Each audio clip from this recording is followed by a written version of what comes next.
몇 가지 전쟁과 몇 가지 IT 전략들을 영화 300 이야기를 하려고. 300. 자, 여기서 이제 IT 네네. 뭐와 연결? 지금 이제 애플이 하고 있는 게 딱 그 전략을 보고 뺏긴 것처럼 IoT 시대 아니겠습니까? 로마로 한번 가봐야 될까. 그렇죠. 아마존이라는 회사는 도대체 뭐 하는 회사인가? 이게 굉장히 쇼크였어요. 이번 위클리티는 좀 특별하게 Nice to meet you. Good to meet you. We see a lot of trends. 감성형 SNS. 여기에 또 요즘에 SNS에서 뜨고 있는 것들도 해시태그거든요. 정확하게 말씀하셨는데 전 이거 딱 1년 봅니다. 네, 키트랜드 프렌드와 함께 여행을 간다. 그래서 프렌치립이라는 문제는 그거네요. 누가 나타날지는 알 수 없다. 그게 문제네요.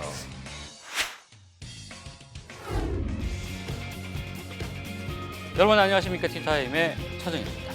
이 IT 이야기를 많이 하다 보면 IT 회사 이야기를 할 수밖에 없는데 이 최근 들어서 나타나는 그 형국을 보면 거의 뭐 전쟁 같다라는 생각이 좀 듭니다. 실제로 전쟁의 전략을 잘 들여다보면 지금 IT 회사들이 어떻게 하고 있는지를 알아낼 수 있고 또 비슷한 점도 많다고 하는데 어떤 공통점이 있을까요? 오늘 관련된 이야기를 해보겠습니다. 김용욱 부장 함께합니다. 안녕하십니까? 안녕하십니까? 자, 뭐 혹자는 인류의 발전에 있어서 뭐 전쟁이 없었다면 지금까지 오지 않았을 것이다. 뭐 이런 얘기도 해요. 뭐 굳이 따지다 보면 얼마 전에 또 삼성과 LG가 말이에요. 세탁기 전쟁을 하지 않았습니까? 네네.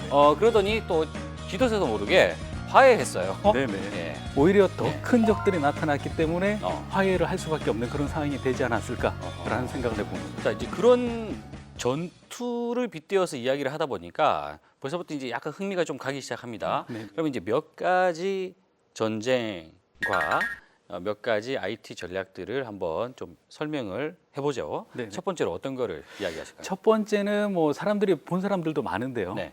그 영화 300 이야기를 하려고. 300. 합니다. 네.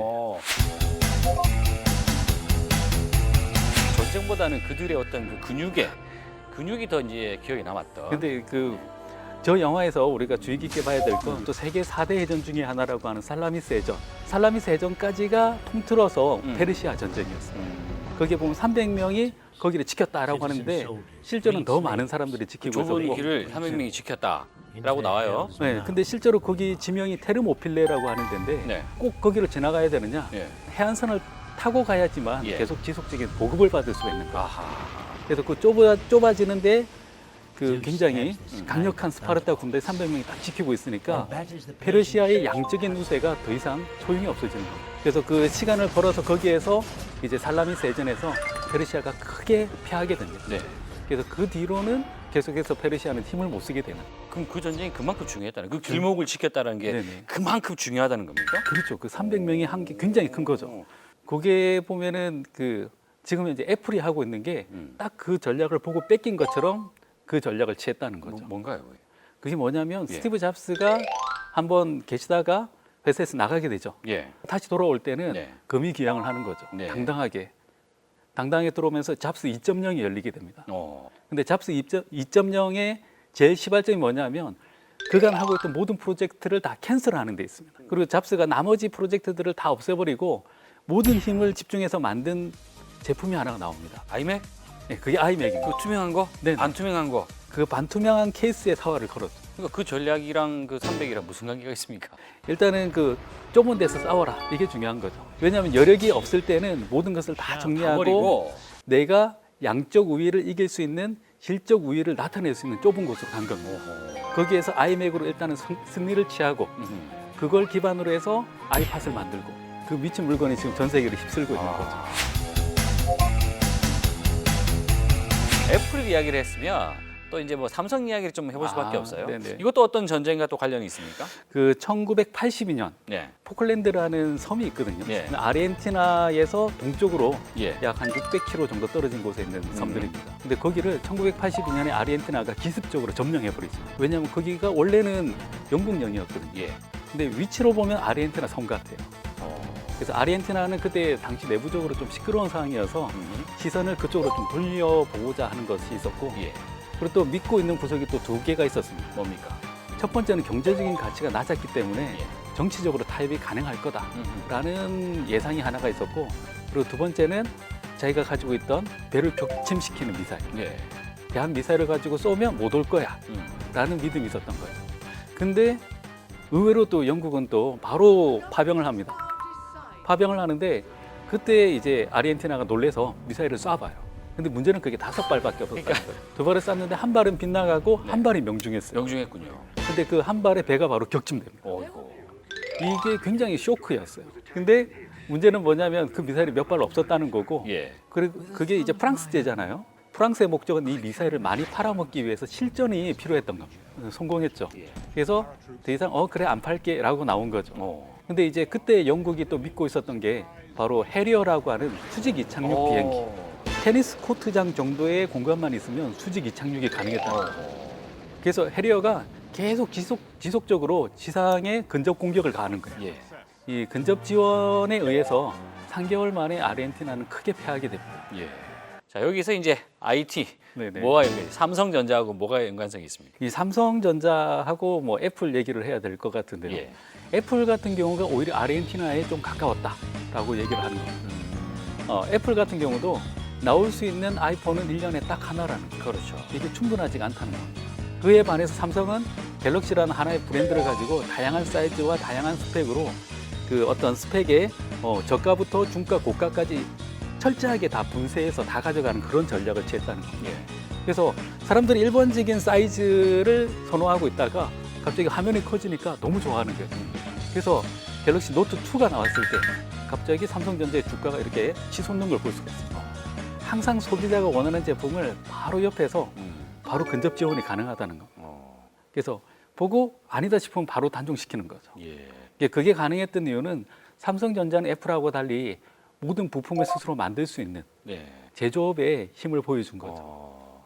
2010년도 초반 분위기에 어떤 삼성과 애플 이 이제 그 형국과는 좀 비슷하게 볼 수도 있겠다라는 그렇죠. 얘기예요. 역사적 장면들을 이렇게 사진으로 찍어 놓듯이 예, 보면 알겠습니다. 닮아 있습니다. 자, 그리고 반면에 또 고구려 시대입니까? 아, 고구려 그 살수 대첩. 살수대첩. 예. 네네. 이것도 뭔가 또 연관성이 있다면서요. 그리고 수나라 같은 경우는 건 300년 만에 중국 대륙을 다 통합한 그런 위험을 달성한 나라였습니다. 그래서 뭐 내가 중국 땅을 다 먹었으니까 주변국들한테 다 와서 인사를 해라라고 네. 한 거죠. 요구했는데 고구려만 웃기지 마라고 하고 있었던 거예요. 그때 끌고 왔던 게 거의 133만 정도였고요. 근데 고구려 같은 경우는 들에 있는 그 곡식과 가축을 전부 다 데리고 성 안으로 들어가서 문을 굳게 닫아버리는 거죠. 그러면 싸울 때는 100만 명이 병사가 되지만 또 그렇게 또 대치하고 있을 때는 100만 명의 식객이 되는 거죠. 그래서 결국은 밥이 떨어지게 돼요. 그래서 어쩔 수 없이 30만을 따로 빼서 별동들을 만든 다음에 네. 바로 평양성으로 진격을 시키는 거죠. 근데 그때도 이제 을지문덕의 노련함이 나오는 거죠. 막 30만이 쳐들어오는데 그때 혼자서 수나라 진영으로 찾아갑니다. 찾아가서 시간을 끌면서 진격 속도를 늦추고 그리고 그쪽 실정을 바로 영탐을 한 거죠. 그러고 나서 바로 평양성까지 후퇴를 합니다. 그 사이에 6번, 7번 싸우면서 계속 지는 전략을 하는 거예요. 아, 일부러 지는 전략을 네. 한다. 그래서 계속 깊숙한 곳으로 이렇게 끌고 옵니다. 네. 그래서 평양성 거의 근처까지 왔을 때는 이미 쌀도 떨어지고 너무 지쳤고 할 수 있는 것도 없는 그런 상황이 된 거죠. 예. 그러고 나서는 정말로 할 수 있는 게 없으니까 다시 돌아가죠. 다시 돌아갈 때 그때 강을 하나 건너게 되는데 그게 지금의 북한에 있는 청천강이거든요. 예. 청천강을 건널 때 그때 후위에서 급습을 합니다. 그래서 30만 중에 수천의 군사만 살아서 돌아갑니다. 그런 살수 대첩은 어떤 IT와 관계가 있습니까? 그게 지금 플랫폼 전쟁하고 닮아 있습니다. 플랫폼 전쟁이라. 네네. 가끔 보면 아마존이 하는 게 좀 이해가 안 될 때가 있지 않습니까? 그렇죠. 아마존이라는 회사는 도대체 뭐 하는 회사인가?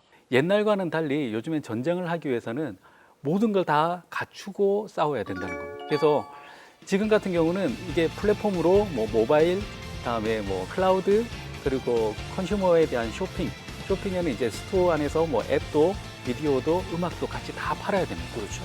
그래서 지금 보면 그 모델 자체가 구글이나 마이크로소프트, 애플 다 똑같습니다. 그렇죠. 구글, 애플, 마이크로소프트를 보면 이것저것 다 하는 회사가 지금 돼버렸어요. 그래서 아마존은 제일 마지막에 나온 사람들은 항상 새로운 뭔가 무리수가 될든 아니면 결정타를 날리든 뭔가를 던지는데 아마존은 거기에다가 이제 사물 인터넷과 예. 접목을 한다든지 아니면 뭐 드론을 이용한 서비스를 한다든지 이런 예. 예, 새로운 수를 두기 시작합니다. 그렇네요. 마지막으로 우리가 하나만 더 살펴볼까요? 네네. IoT 시대 아니겠습니까? 이제 네네. 사물 인터넷 시대가 본격적으로 온다 이런 얘기를 하는데 이것과 관련돼서도 또 뭔가 좀 설명하실 게 있다고. 그 로마로 한번 가봐야 될 것 같아요. 로마. 그 로마 같은 경우가 우리가 영화에서 보면 되게 잘 싸우는 것 같잖아요. 네. 근데 처음에는 형편없었어요. 처음에는 켈트족이라고 거기에 의해서 완벽하게 한번 유린을 당합니다. 그러고 나서 정신을 번쩍 차립니다. 네. 그래서 우리가 이제 영화에서 보던 그 투구 그리고 이제 창, 네. 칼, 방패 이런 것들이 이제 완전히 세팅이 되게 되죠. 음. 근데 그건 이제 눈에 보이는 것들이고 실제로 눈에 보이지 않는 것들이 더 많이 정비가 됩니다. 그게 바로 병참 서비스라는 거죠. 그래서 모든 도로와 마차를 그렇게 표준화시키면서 어디에나 다 물자를 공급할 수 있게 되었고요. 뿐만 아니라 로마는 단 하루를 묵어도 수경지를 건설을 했습니다. 그래서 그 수경지를 기반으로 해서 전쟁을 하고 싸워서 이겨나갔던 거죠. IoT랑 무슨 관계가 있습니까? IoT 같은 경우도 로마 대륙처럼 굉장히 큰 새로운 시장을 형성할 것 같습니다. 그러면 그렇게 어마어마한 시장을 확대해 나가기 위해서는 예. 믿을 만한 서비스가 뒤에서 받쳐줘야 되는 거거든요. 여기서 발생되는 수많은 데이터들, 이 데이터에서 새로운 인사이트를 찾아내고 새로운 가치를 찾아내고 뽑아내야죠. 예. 그런 것들을 하기 위해서는 뒤에 강력한 서비스가 필요하다는 거예요. 마이크로소프트도 최근에 보면 OS만 만드는 회사인 줄 알았는데 갑자기 클라우드 서비스를 막 만들어내고 그 안에 빅데이터와 같은 기술도 들어가고 그리고 새로운 어떤 인사이트, 가치를 뽑아내기 위해서 머신러닝, 기계학습과 같은 기술들을 거기다가 집어넣고 있습니다.